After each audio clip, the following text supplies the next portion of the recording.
This Filmmaker IQ lesson is sponsored by ICANN, award-winning designer, manufacturer, and distributor of professional video, film, and broadcast production equipment, and by Blackmagic Design, creating the world's highest quality solutions for feature film, post-production, and television broadcast industries. Welcome to FilmmakerIQ.com. I'm John Hess, and today we'll look at the story of Hollywood censorship and the journey that brought us to the movie rating system we have today. Cinema is an art form born of the Industrial Revolution, a form of entertainment made possible by advancements in chemistry and mass production. Now, this is also a time of social progressivism, a movement in the United States and elsewhere in the late 19th and early 20th century that sought to bring about positive social change through active social organization and government regulation. In 1897, Maine passed the first censorship law regarding films over the sensitive subject of boxing. Prize fighting was an extraordinarily popular sport, but it was technically illegal in all but one state, Nevada. Now, on March 17, 1897, the fight of the century occurred between James Colbert and Bob Fitzsimmons in Carson, Nevada. The contest was captured on film by Enoch J. Rector on over 11,000 feet of widescreen film, becoming the longest and most important film ever made at the time. Even though states had anti-prize fighting laws, there was no law in the books about showing prize fighting films. So just 3 days after the Colbert-Fitzsimmons fight, the Maine legislature passed a law fining anyone who exhibited boxing films a sum of $500. But the popularity of boxing was already too strong, and these laws were mostly ignored and largely forgotten. In 1907, Chicago, the second biggest film market at the time, gave the chief of police the power to issue and deny permits for movie exhibition based on moral grounds, making it one of the first municipalities to begin exercising censorship over movie content. The following year in New York City, the biggest film market at the time, Mayor George B. McClellan issued a decree on Christmas Eve 1908 that revoked the licenses of all theaters, shutting down over 550 establishments based on fire safety and moral grounds. Movies were being hit where it hurt in the box office. Something had to be done. The People's Institute, one of the few reform groups that didn't see movies as evil, offered up a solution. They brought together 10 other reform groups, including the Federation of Churches, the Women's Municipal League, and the Society for the Prevention of Crime, to create a new organization called the New York Board of Motion Picture Censorship. This panel of community groups would review films and recommend cuts for a small fee. Now, since the New York film market was so big, the board's influence began to take a nationwide impact, and the name changed to the National Review Board. Now, for a few years, this board was able to ward off calls for government censorship, but the tide for government intervention was strong, with many states enacting their very own censorship boards. And then came the landmark decision of Mutual Film Corporation v. Ohio Industrial Commission in 1915. Mutual was a newsreel corporation that objected to having to pay fees to various state censorship boards and then wait weeks or months before their newsreels were approved. They filed on First Amendment grounds, but the Supreme Court didn't buy it and declared that, quote, the exhibition of moving pictures is a business, pure and simple, originated and conducted for profit, not to be regarded as part of the press of a country or as organs of public opinion. With that 1915 decision, the movies were not legally considered free speech, thus handing the government the legal rein to implement laws over the content of film. The powder keg of censorship was set. All was needed was a spark, and it would come in the form of scandal. The early 20s were rocked by Hollywood celebrity scandals, from Fatty Arbuckle's unsubstantiated charge of rape and manslaughter, William Desmond Taylor's murder with homosexual undertones, and Wallace Reed's drug overdose.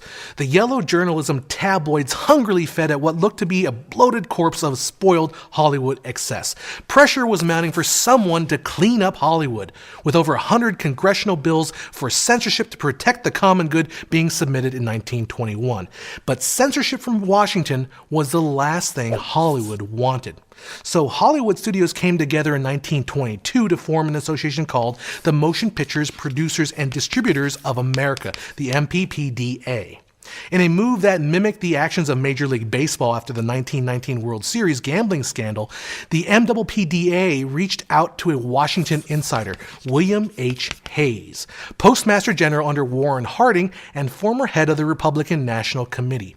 Paid a handsome sum of $150,000 a year, Hayes' task was really just PR, to relieve the pressure between Hollywood and Washington and lobby for the interests of the studios.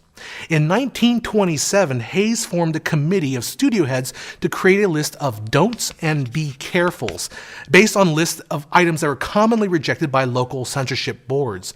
These included 11 subjects that were to be totally taboo, and 25 that had to be handled very delicately. But this list was short-lived, as it didn't have any real teeth. The issue of censorship in Hollywood raged on, but now was fueled by a brand new movie technology: sound. Sound in motion pictures attracted new audiences, including young children. A sound also ushered in a cycle of grim, violent realism that sparked yet another outcry from an increasingly vocal public. On March 31st, 1930, the MPPDA issued a statement of policy called the Motion Pictures Production Code, also known as the Hayes Code.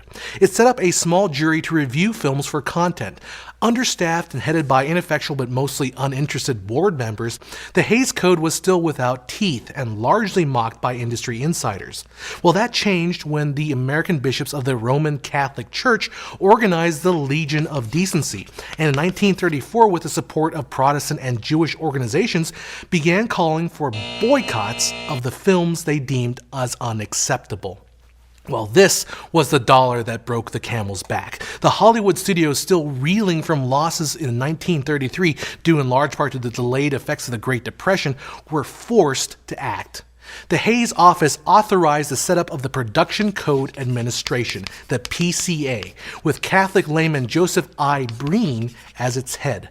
The MPPDA agreed to show only films that carried the PCA seal of approval, and the studios voluntarily gave the PCA the authority to review and delete morally objectionable content both in the final script and in the final cut of the film. Breen enforced this code zealously. Forbidden were scenes of passion. Films had to uphold the sanctity of marriage. Adultery, seduction, and rape were never to be more than suggested, and only if absolutely necessary to the plot, and always punished at the end.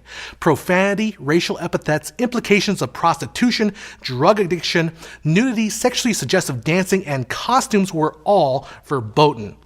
The code also addressed violence.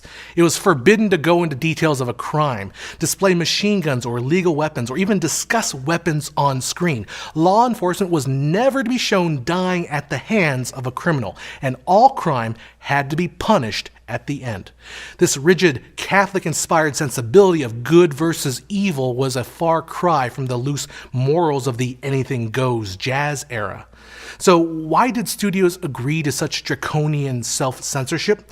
Well, there are several reasons. It kept Washington from exercising even more control over the studios. It quelled fears from religious groups threatening to boycott during these economically unstable times. And lastly, perhaps most cynically, the production code was a sort of blueprint for screenwriters. Stories could move in only one direction. Love ended in marriage. Crime ended in punishment. A simple, efficient method for studio systems to streamline the story process and mass produce as many movies as possible. By the 1940s, the production code would see some challengers, first in the eccentric Hollywood mogul Howard Hughes. Hughes discovered the voluptuous Jane Russell and gave her her first role in 1941's The Outlaw.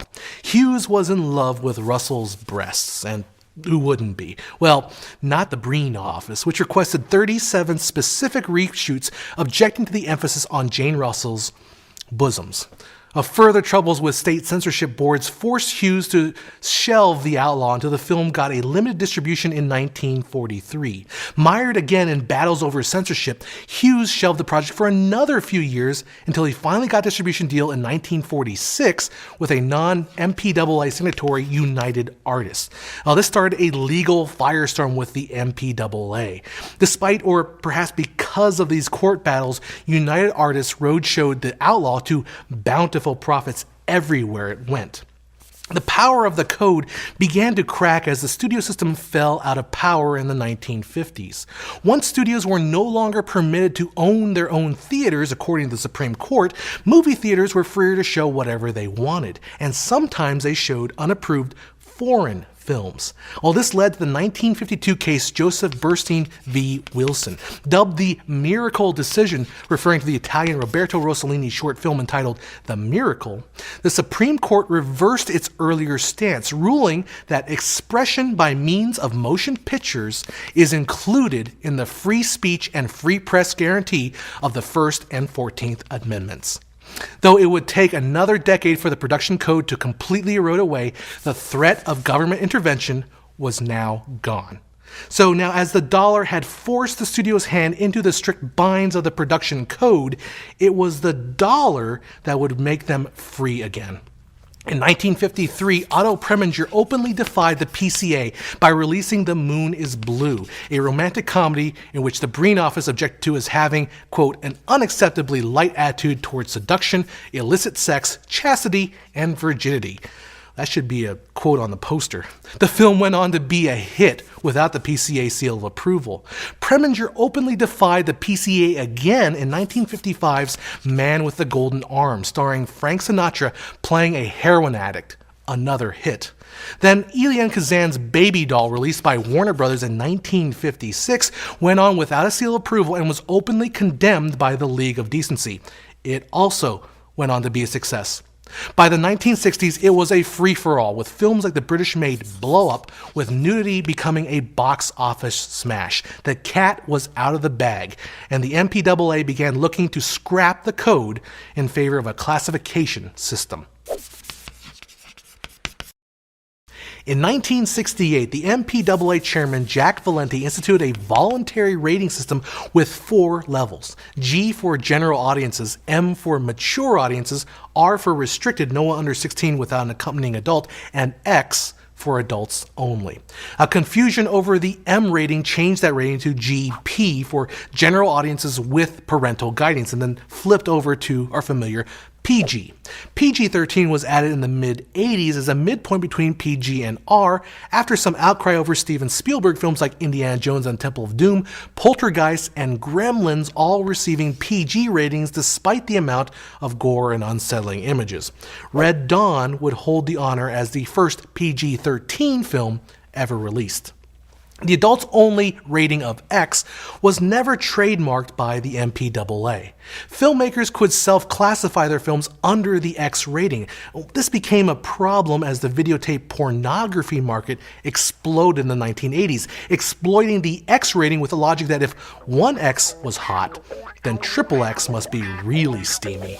In September of 1990, the MPAA replaced X with NC-17. The movie rating system today is not without controversy. There's much secrecy and arbitrariness surrounding what separates a film from one rating to another. And there exists a silent economic censorship in place as many outlets and retailers refuse to carry NC-17 titles. But the internet, the brightest or perhaps filthiest bastion of free speech, is very much changing how films can be distributed and what kind of content is available. The goal of the rating system is to inform parents of the content of a film. Well, now more than ever, that information is readily available and even more specific than any rating systems could ever accomplish. Now, some may say that films were sexier or scarier under the censorship of the production code, for there's nothing that can be seen that is as tantalizing or as horrifying as what the imagination and anticipation can conjure. Now, there may be some truth in that, but given the choice between freedom and censorship, freedom is the only sustainable option. Now go out there, exercise that right to free expression, and make something great. I'm John Hess, and I'll see you at filmmakeriq.com.